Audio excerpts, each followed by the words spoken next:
Today we are truly honored. We have Dr. Raja Flores, who is the chairman of the Department of Thoracic Surgery and a recognized leader in the field of thoracic surgery for pioneering efforts in treatment of mesothelioma. Welcome, Dr. Flores. It's an honor to have you on the show. Thank you for having me. I got to say, I'm obviously very impressed by your background. Your background speaks for yourself. Anybody that Googles you is going to see that you're a rock star in your field. And I know a little bit more than what's Googleable, if that's even a word. But you grew up from very modest means. You grew up in a neighborhood that has gentrified since, but when you were there, it was considered a low-end neighborhood with all the troubles and issues that a neighborhood like that has. Crime, violence, drugs, other vices, and you were able to adapt and overcome that environment and eventually make it to where you are. What made you want to be a doctor, especially a surgeon?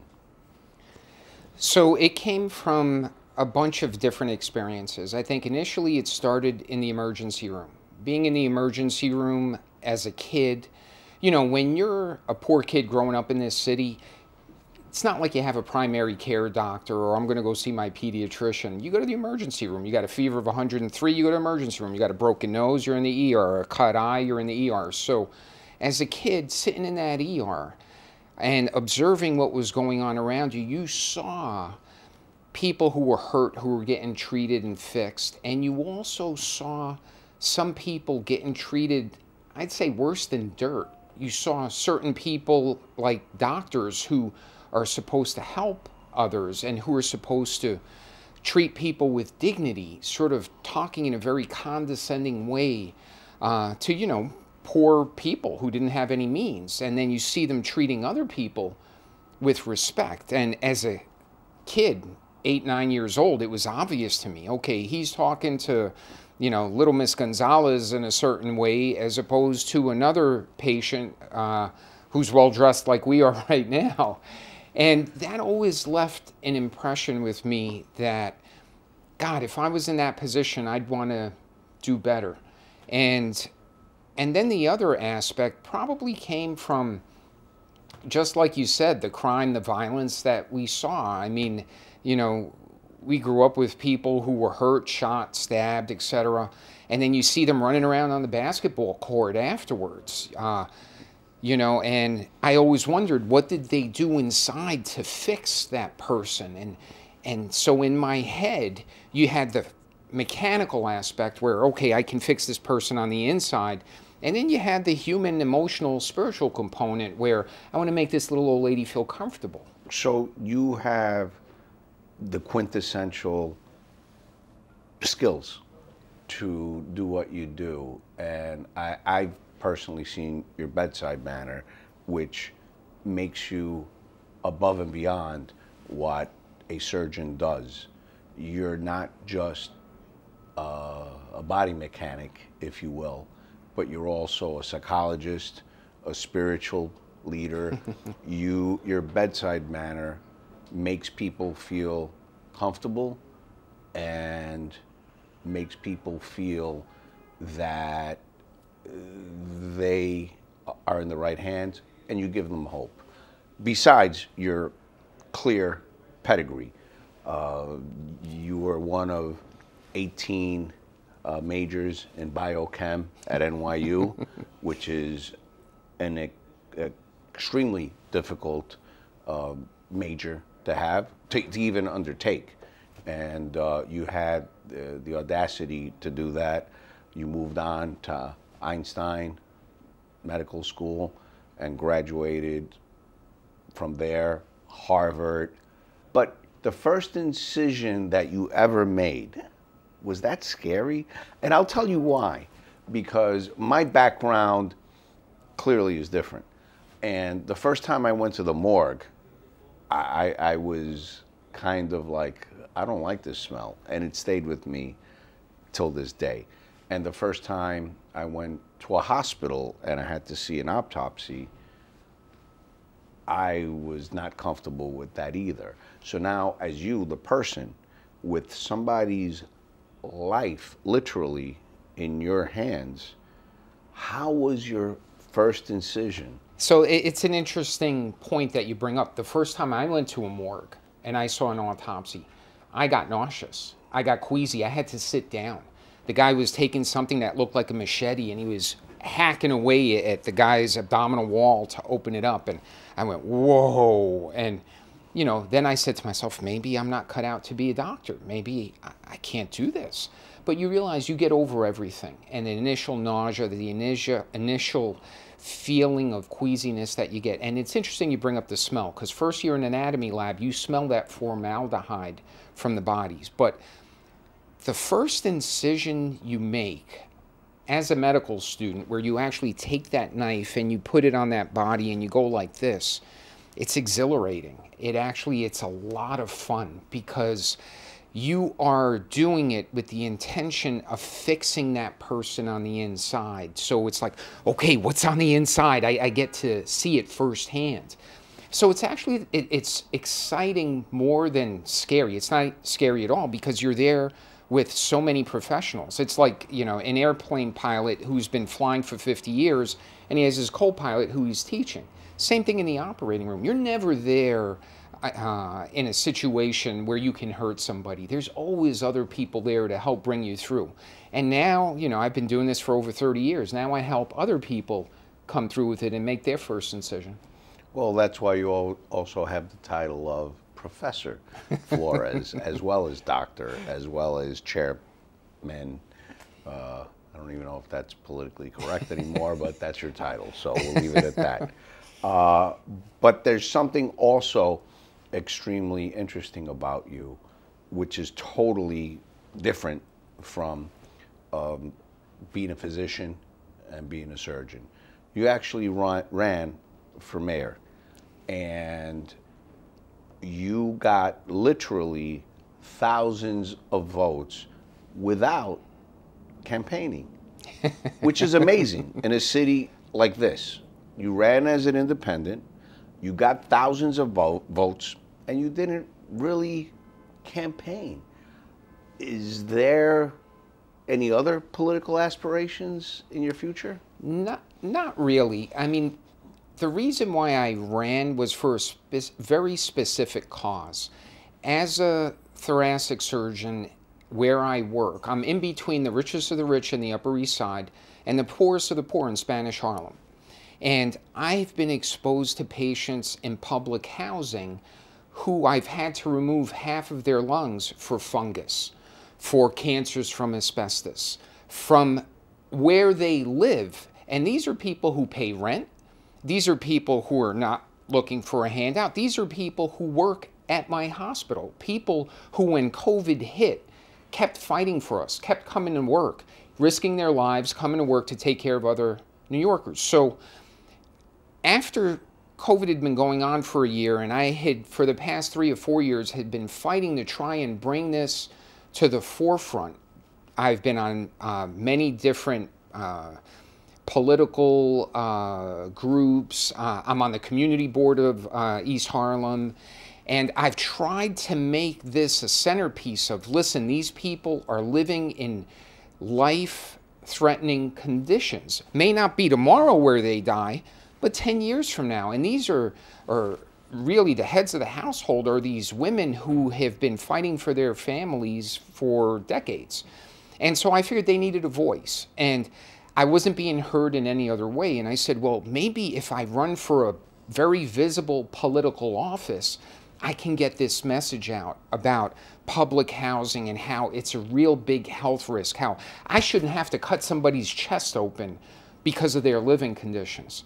And what I found out from running, I ran for one purpose. That was to bring that to the forefront. Because initially what I wanted to do was a march on City Hall. And then I'm in this group called Community Voices Heard, where you have all these really smart women who live in public housing who are trying to get the message out. And I said, we're going to do this march on City Hall. I wanted to get, you know, 500,000 people who live in public housing to march that. And then COVID hit. And I realized I could not try and push this forward because I don't want to risk their lives. At that point, we didn't know what was happening. We didn't know, you know, if gathering in a big group like that was going to get them sick. So I said, all right, let me run for mayor. It may be fun, and I can get this message across. And what I found out from running is how entrenched the duopoly is in controlling the way that elections are run. Both the Democrat Party and the Republican Party. It's not like one is better than the other one. They're both guilty of the same hypocrisy. And I figured, let me run as an independent. I know I'm not part of any political machine. There's no way I can win, but at least let me get this message out. And what I found out, you cannot get that message out because the media, the press, they have their own agenda. So I figured, you know, I've given many interviews. I was been on many shows talking about medicine. They'll know I'm not, you know, that what I'm talking about is real. I could not break through. I even had a paper accepted in the op-ed section a month before the election in the Daily News talking about 9/11. It was called New York's Strength Then and Now, and it was published, but they did not put that I was a mayoral candidate. They said Raja Flores, chairman of thoracic surgery, etc. So it's not like I was overlooked as a candidate. They saw me. I had spoken with about 150 reporters, and they just said, no, you're not getting the exposure.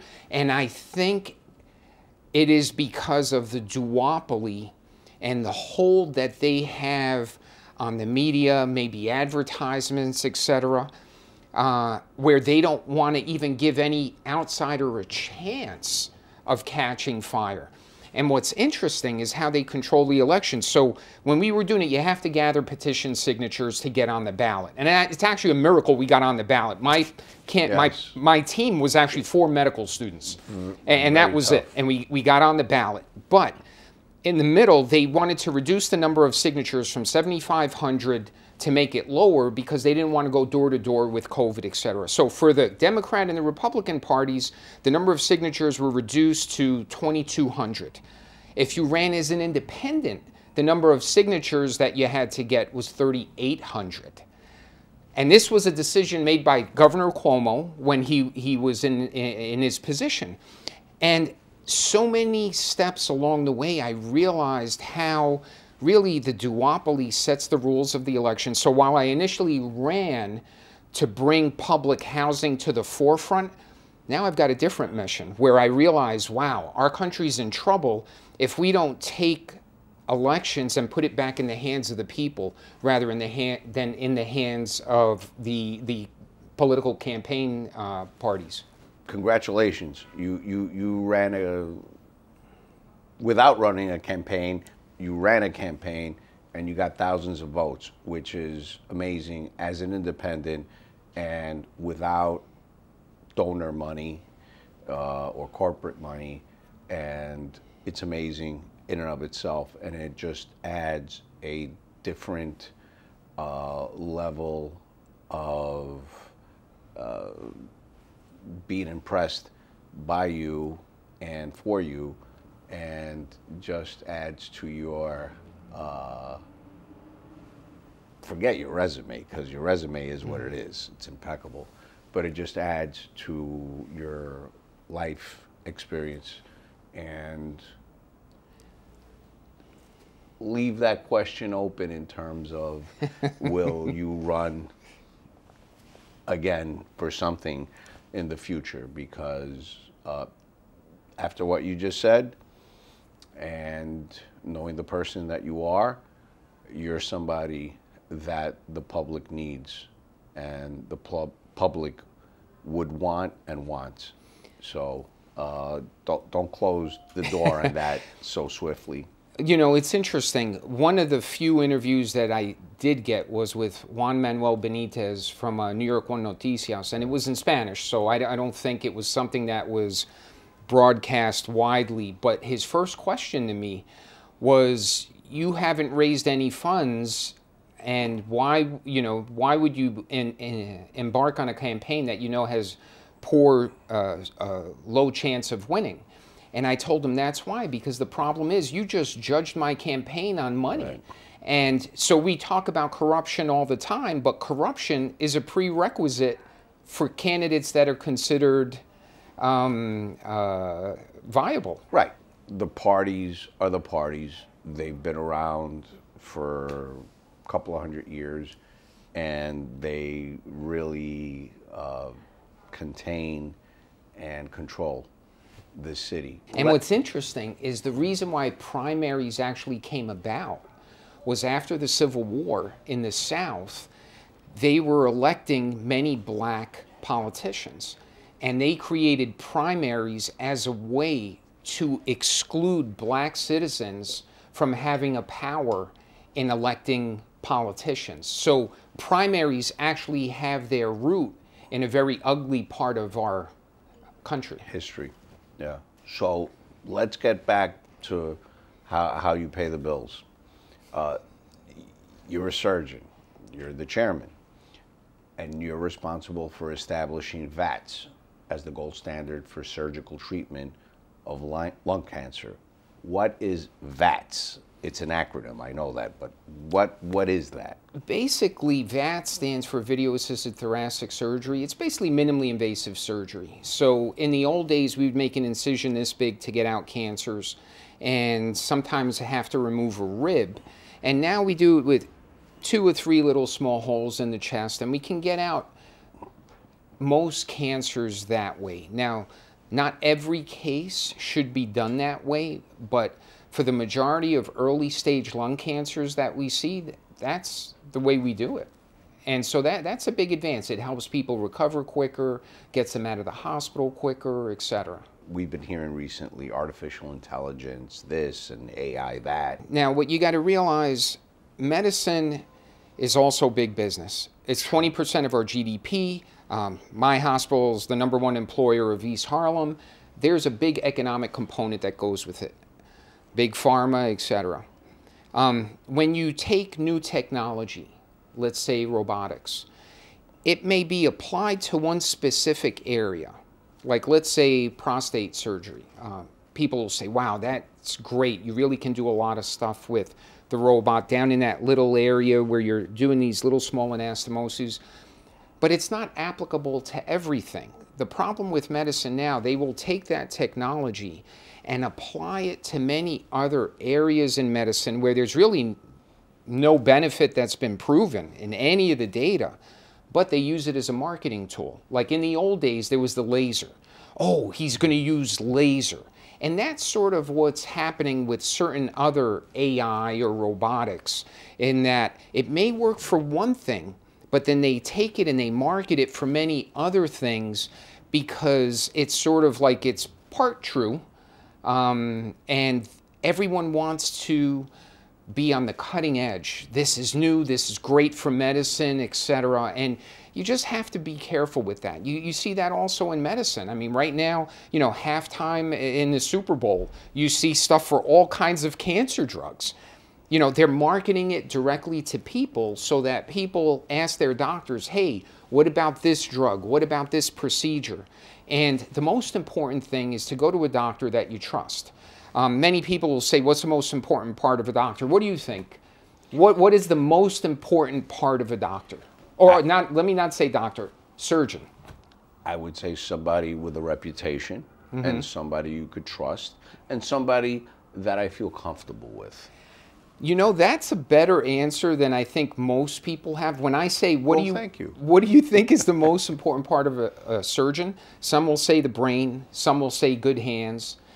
The most important part of a surgeon is their heart, because if they really care, if they really want to do the right thing, they're going to study more. They're going to research more. And if they have a problem in a certain situation, they're going to put their ego aside and they're going to get somebody in there that can actually help fix the problem.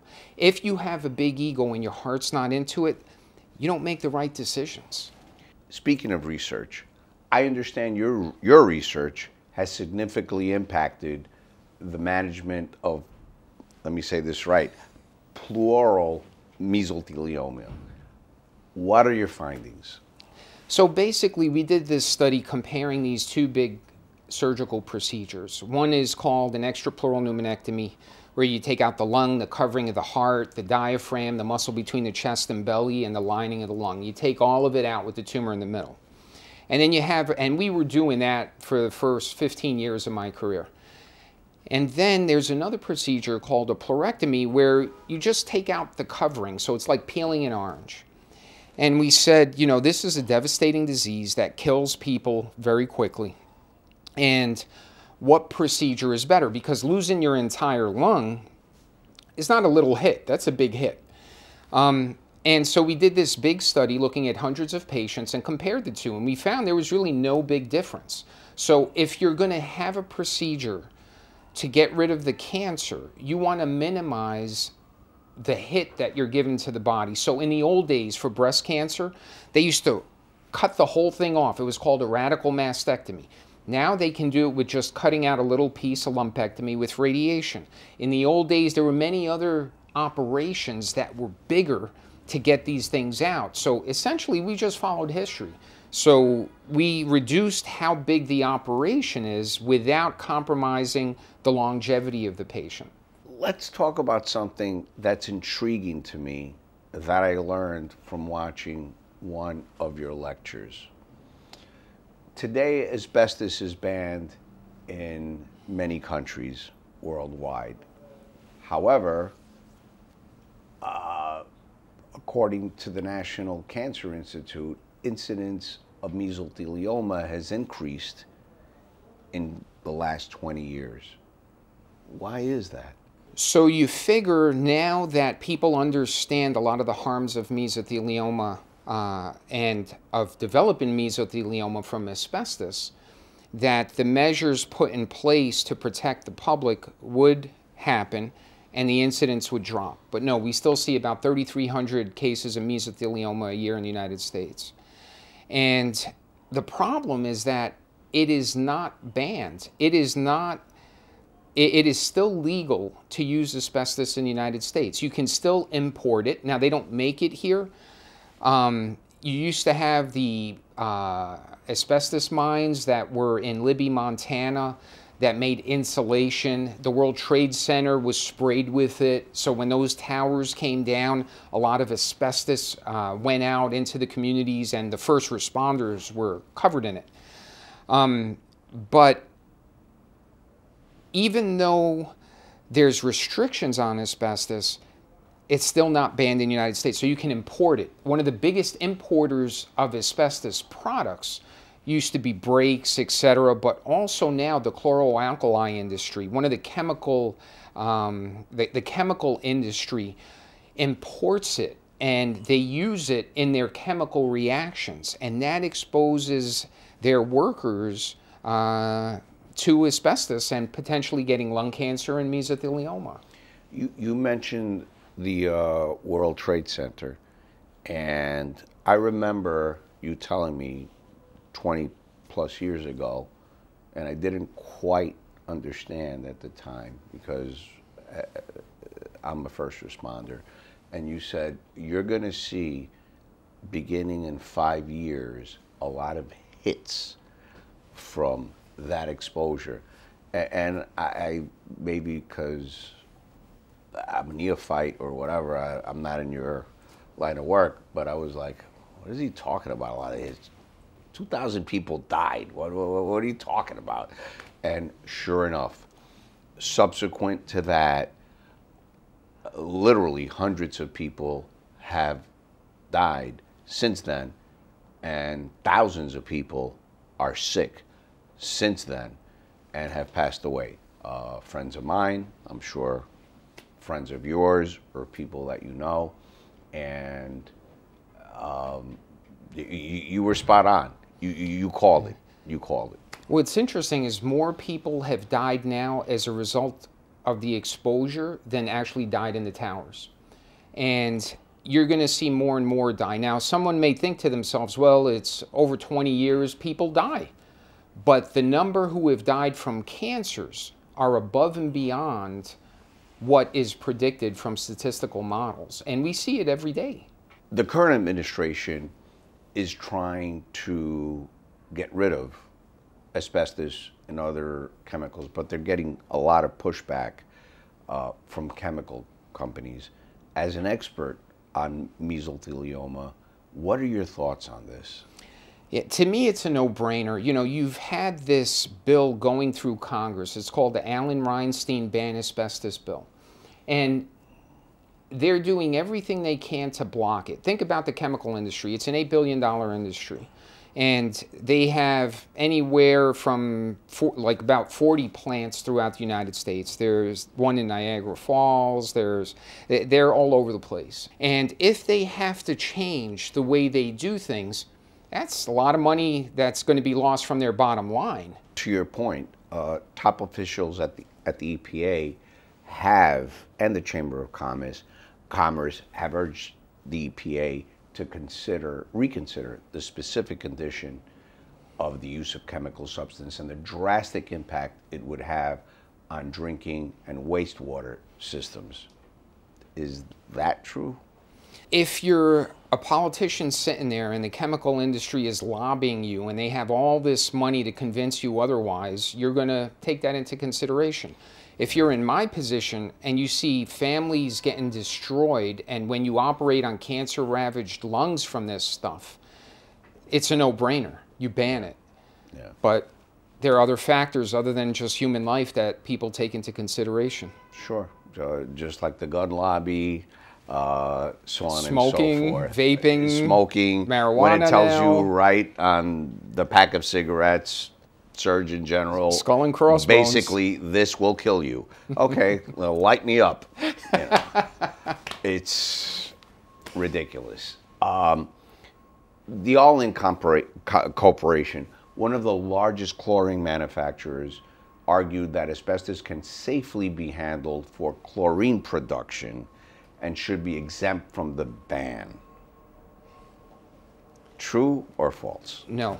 All asbestos needs to be banned, whether it's chrysotile, amphibole. There's a whole slew of them. And of course, they're going to make an argument against that. They're going to want to keep production the way it is. Now, you may say, but you know, at some point, we're going to figure it out. So if you figure it out 5-10 years down the line, that's 5-10 years of extra profit that you're getting. So eventually this will be banned. Eventually people will realize this is what you have to do. But as long as they can keep kicking that can down the road, it's profitable. What do we need asbestos in this country for? What purpose does it serve? And that has been our whole argument. That is the point of getting asbestos banned in the United States, which I've been trying to do for the past 2 decades. There's a woman named Linda Reinstein, whose husband died from asbestos. And she's the head of the Asbestos Disease Awareness Organization. And she is the one who really put this whole thing together to try and get this passed by Congress. And she's a pit bull. And that's what you need. You need a pit bull who's going to call people out on their BS. And she continuously calls them out whenever they try to postpone something or to say, well, we need asbestos for this. There's clear substitutes for asbestos. You do not need asbestos. And, you know, it's just a matter of time. But hopefully Congress will do the right thing. I mean, that's the other obstacle. Can we rely on Congress? Well, maybe we need you to run for Congress. You actually have a legitimate resume, unlike some recent people who have run. But that's a subject for another day. But you have been enlightening us on asbestos.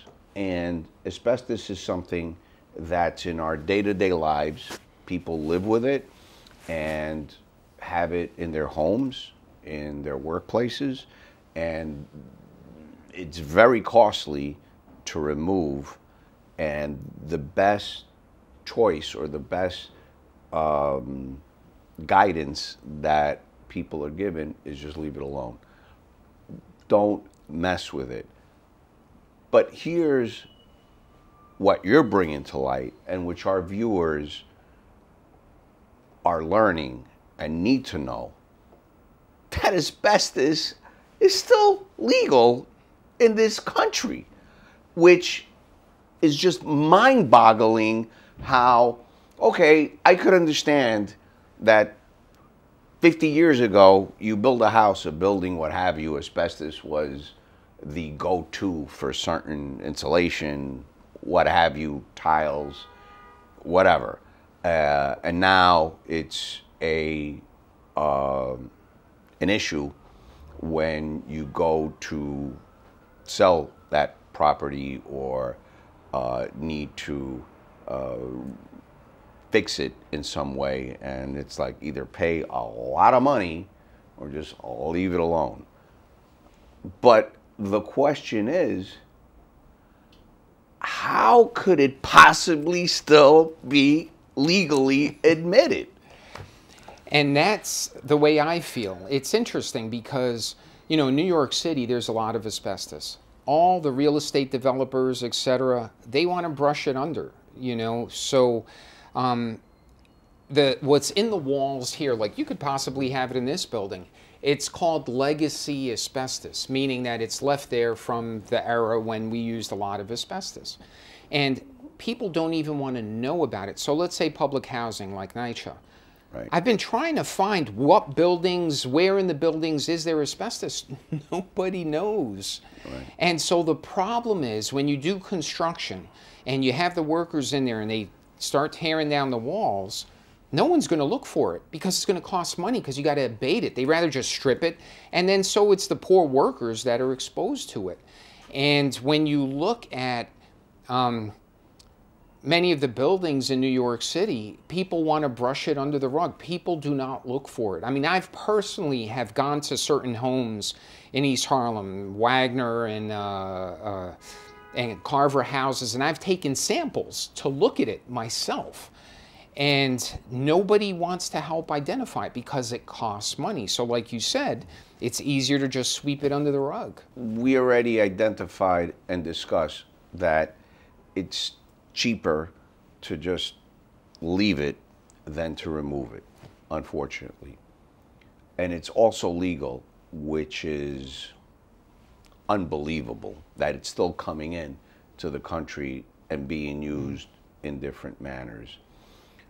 What other diseases are linked to asbestos exposure? So before I talk about those diseases, I think the other thing that is important to know is there's also something attached with the bill. It's called the Right to Know Act. So you may leave it there, but people who work around it need to know that there's asbestos there. Because let's say there's a fire and the firemen come in. Those poor guys are stripping down the wall and they're getting it on themselves. So it's important to know if you're not going to touch it, where does it live? And that's the thing people don't want to touch because then it costs money. But it's not just mesothelioma, which, you know, you have about 3,300 cases. You have about 40,000 lung cancers a year from asbestos. Right. I mean, that's a huge number. You got cancers of the larynx, et cetera, of the airways. But lung cancer, which we know is the #1 cancer killer in America of both men and women, 40,000 a year from asbestos. Wow. Most of the buildings, most of the NYCHA buildings at least, which I know you're a big supporter of the NYCHA community and trying to help that community. Most of those buildings were built pre-regulation and have asbestos. What would you recommend to the folks that live there, and what would you recommend NYCHA to do? I think first of all, you have to know where is the asbestos. There's so many times you go into NYCHA buildings and you see construction going on, and you ask, did anyone check this for asbestos? You know, and so what's interesting is, let's say you have a tile or a wall and you want to test it for asbestos. You take that specimen, you know what they do? They take it to like a kind of an incinerator and they burn the hell out of it. And if there's stuff left, that's asbestos because it doesn't burn. Right. And that's the stuff that you're inhaling. Right. So think about it. This stuff is so powerful that you can't burn it, yet you're inhaling that. And that exemplifies the danger of it. And you made a very salient point a minute ago about our first responders, firefighters, emergency service workers, police officers. They're going into an environment, a fire in a building, etc., where they're exposed to, or potentially exposed to asbestos, and they don't even know it. Exactly. And they don't even have the proper protection for it. And that's scary. That's very scary. And it's not just them, but it's children, right? Many children live in NYCHA, and they're picking up the tiles and they're putting it in their mouths. And what's interesting is there was even a big,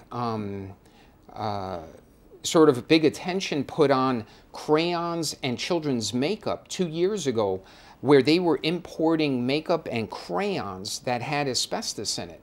You put a ban on asbestos, those things don't even make it into the country. And so I think that when you look at it, not just from first responders or adults, but from a children's standpoint, we've got to make sure that we're protecting our kids. So what happens, you have a little kid in NYCHA who's, of course, since they're in NYCHA, they're below the poverty level. They're getting exposed to asbestos, to lead paint, higher incidence of asthma, difficulty learning because of the lead paint. And so there is a narrative about poor people who live in the housing projects that they are not good at school, there's lack of intelligence, etc. When you're exposing them to all these things at a young age, that's going to hurt their ability to learn, and you're basically hurting our future. I just want to make our audience aware. This is real. This is happening.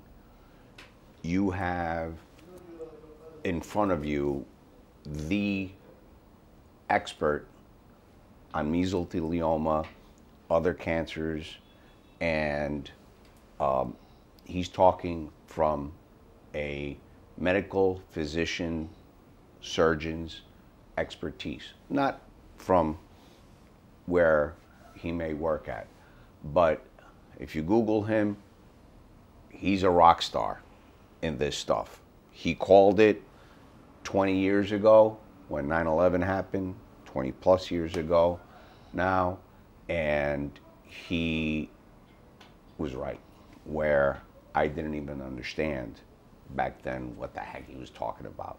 He also called the fact that asbestos is legal in some form or way in this country, which is incredulous when we know, just like we know in that cigarette box, that this will kill you, asbestos will also kill you. But yet, chemical companies, etc., they have a large and strong political action committee, and it's still legal. Asbestos is still legal. Crazy, right? When you folks who live wherever you live, whether it's NYCHA, whether it's your home in wherever, have to deal with this issue, it's still coming in. So know this, talk to your politicians about it, and let them know it's not cool.